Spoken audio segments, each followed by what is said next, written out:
오늘 성경 말씀은 마태복음 21장 33절에서 41절입니다. 신자들 중에는 예수님의 십자가를 쉽게 생각하는 사람들이 있습니다. 십자가를 믿는다라는 것을 자신이 교회에 출석하고 교회에서 말하는 예수님이 나를 위해서 십자가에서 죽으셨다라는 가르침에 반발 안 하고 인정을 하면 그것으로 십자가를 믿고 있다고 생각합니다. 그렇기 때문에 이런 사람들은 구원 그 자체를 그리 귀하게 생각하지 않습니다. 우리가 돈을 벌 때 쉽게 번 돈은 쉽게 써버린다라는 말을 하는데 그 이유는 고생을 하지 않고 돈을 번 사람은 자신의 땀과 노력의 대가에 대한 값어치를 모르기 때문입니다. 이것은 십자가도 마찬가지입니다. 사람들은 십자가의 귀함을 모른 채 단지 예수님이 나를 위해서 죽으셨다라는 말 한마디로 모든 것을 해결해 버리려고 합니다. 이 말 한마디면 구원의 모든 문제가 해결되어 버리고 남은 것은 복만이 있을 것이라고 생각하는 것입니다. 이런 사람이 예수님의 죽으심에 가치를 두고 살리는 만무합니다.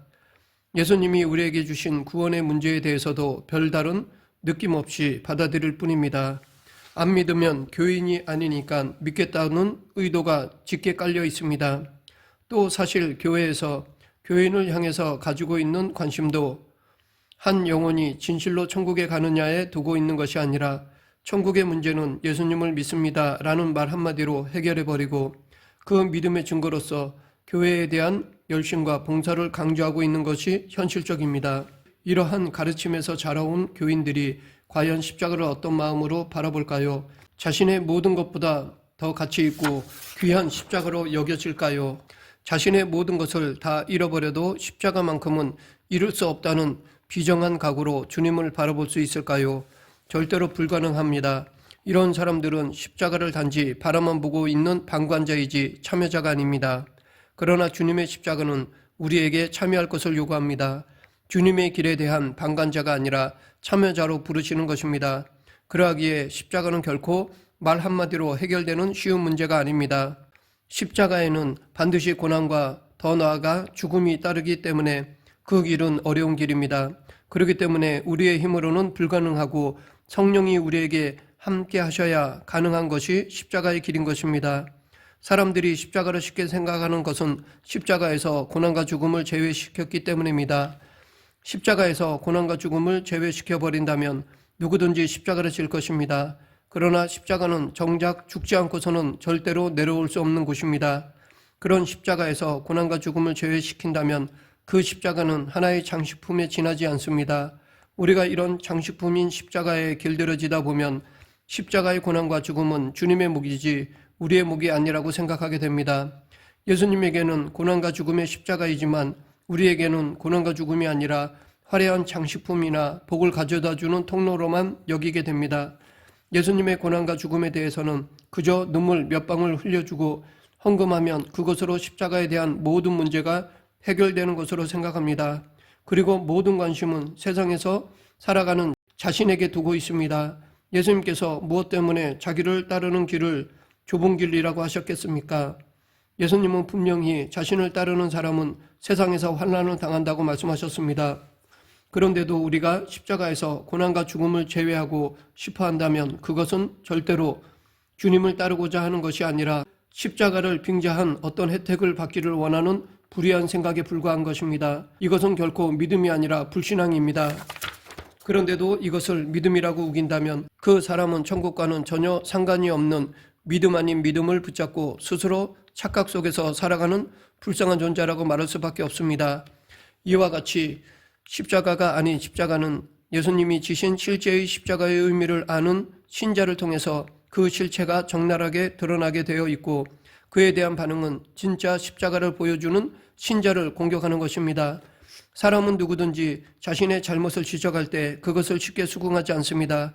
왜냐하면 자신의 생각을 포기하지 못하기 때문이거나 자존심 때문이거나 자기의 고집 때문입니다. 반면에 자신의 잘못을 수긍한다는 것은 곧 자신의 잘못을 안다는 것을 뜻합니다. 예수님이 원하시는 것은 이런 모습입니다. 자신의 잘못이 무엇인가를 아는 신자를 주님은 원하고 계십니다. 그런데 사람들은 주님의 십자가가 나타날 때 자기의 잘못을 지적받는 것이 아니라 오히려 공격을 합니다. 이것이 십자가를 따르는 자가 받는 고난입니다. 사람들로부터 외면당하고 조롱당하고 진짜가 오히려 가짜 취급받습니다. 오늘 본문에 보면 예수님이 바리새인들에게 말씀하신 악한 농부에 대한 비유가 나옵니다. 오늘 우리가 예수님이 하신 이 비유 말씀의 의미를 깨달으면 주님의 뜻에 순종할 수 있을 것입니다.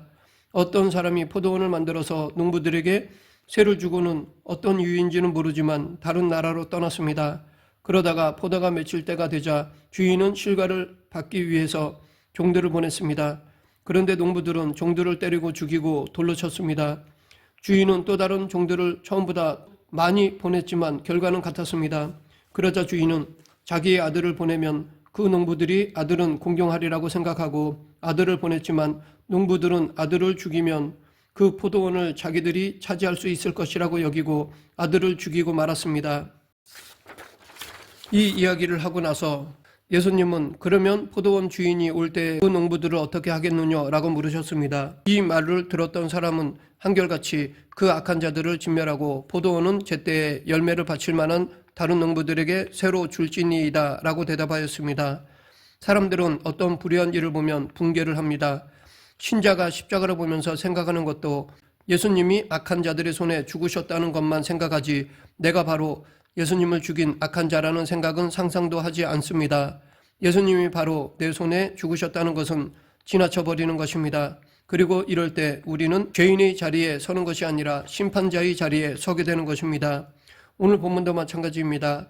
이 비유를 들으면서 우리는 쉽게 심판자의 자리에 서서 악한 농부들이라고 붕괴하게 됩니다. 그런데 그 악한 농부들이 바로 자기 자신이라는 생각은 왜 하지 않는 것입니까? 예수님을 찌른 자가 바로 자신임을 왜 생각하지 않는 것입니까? 자신은 그런 행위를 하지 않는다고 생각하기 때문입니다. 예수님을 죽이는 것은 교회를 다니지 않고 교회를 조롱하고 핍박하는 자들이 하는 것이지 나는 교회에 다니니 철저하게 주님 편에 서 있는 사람이라고 생각하는 것입니다. 그러나 이것은 잘못된 생각입니다. 자신은 철저하게 주님 편에 서 있다고 생각하는 사람들은 주님의 어떠한 말씀에서도 자신의 죄를 지적받지 못합니다. 오히려 자신을 옹호해주고 자기의 적을 책망하는 말로만 듣기 때문에 회개는 없고 교만만 보여질 뿐입니다. 그러나 주님은 바로 그런 자들의 손에 의해 죽임을 당했다는 것을 알아야 합니다. 농부들이 주인이 보낸 종들과 아들을 죽인 이유가 무엇입니까? 실과를 원해서 왔으면 실과를 주면 되는데 왜 그들을 죽였을까요? 그것은 아마도 실과가 없었기 때문이라고 볼 수 있습니다. 농부들이 엉뚱한 일을 했기 때문에 주인에게 줄 실과가 없는 것이었습니다. 그래서 이들은 자신의 잘못이 드러나는 것을 꺼려한 나머지 종을 죽이고 만 것입니다. 그래서 제때에 실과를 바칠 만한 다른 농부에게 포도원을 주겠다는 것이 주인의 의도인 것입니다. 오늘 이야기는 대제사장과 바리새인들을 향해서 하신 말씀이라는 것을 45절을 통해 알 수 있습니다. 그러하기에 예수님이 보시기에 대제사장과 바리새인들에게는 하나님이 원하시는 열매가 없다는 것입니다. 그들은 열심으로 하나님을 섬겼습니다. 11조를 철저하게 했고 구제도 했으며 1회에 2번씩 금식을 했고 율법을 지키기 위해서 모든 힘을 다 쏟았고 제사도 철저하게 드렸습니다. 이만하면 그들은 신앙의 열매를 많이 맺었다고 생각할 수 있습니다.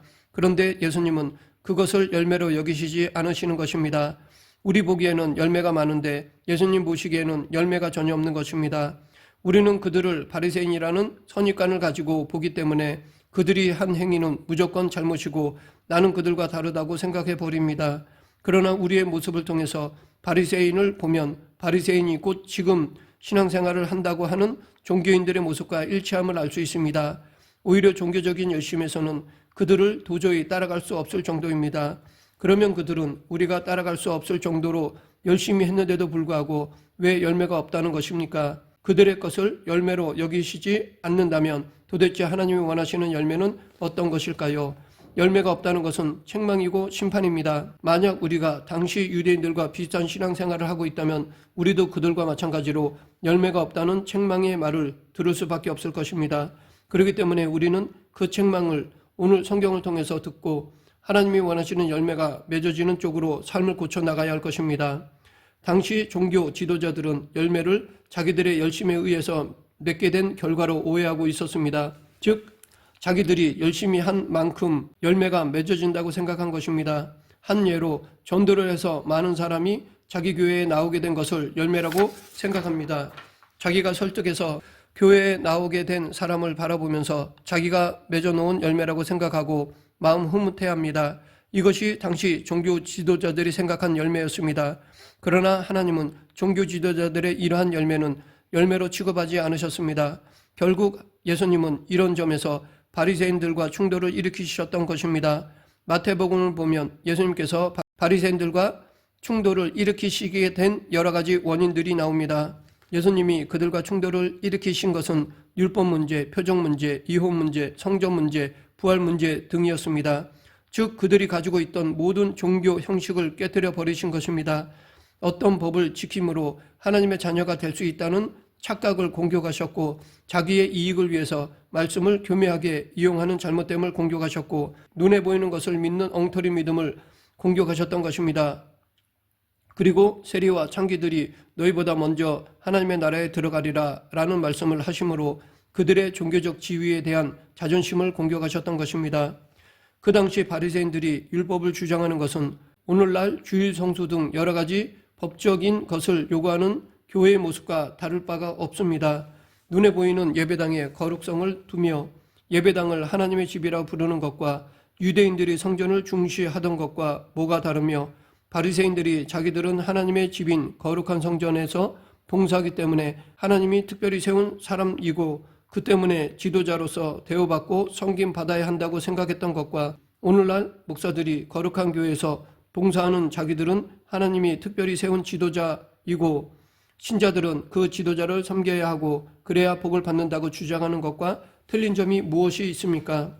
이 외에도 지금 신자라고 하는 사람들의 신앙생활을 보면 유대인의 종교적인 모습을 따라가고 있으면서 십자가를 따라가는 것으로 착각하는 것을 부인할 수 없습니다. 이 비유를 보면 주인이 농부를 거부하는 것이 아니라 농부들이 주인을 거부하고 있습니다. 그리고 주인은 농부들의 그 행위에 대한 심판을 할 뿐입니다. 농부들이 주인을 거부하는 이유는 주인이 원하는 열매를 맺지 못했기 때문입니다. 이처럼 바리새인들이 내세운 종교적인 행위는 열매가 되지 못하였습니다.